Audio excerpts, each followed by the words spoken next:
وزیر اعلیٰ خیبر پختونخوا محمود خان لاوارث اور بیمار بچے کا مسیحا بن گیا۔ کم عمر بچہ انور ہوتی نہر مردان کا رہائشی ہے جو شوگر کی مرض میں مبتلا ہے۔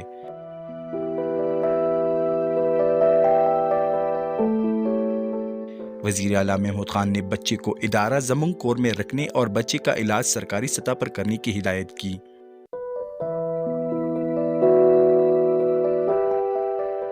یاد رہے کہ بچے کی ویڈیو سوشل میڈیا پر وائرل ہوئی تھی۔ بچے کا کہنا تھا کہ والدین جائیداد کے تنازع پر قتل کر دیے گئے تھے اور جائیداد پر چچا کا قبضہ ہے۔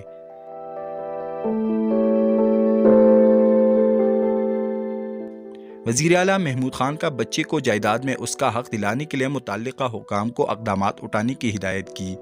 وزیر اعلیٰ محمود خان کا کہنا تھا کہ تحریک انصاف حکومت غریب اور لاچاروں کی مددگار ہے۔ پناہ گاہ کوئی بھوکا نہ سوئے اور دیگر پروگرام غریبوں کی فلاح کے لیے شروع کیے گئے ہیں۔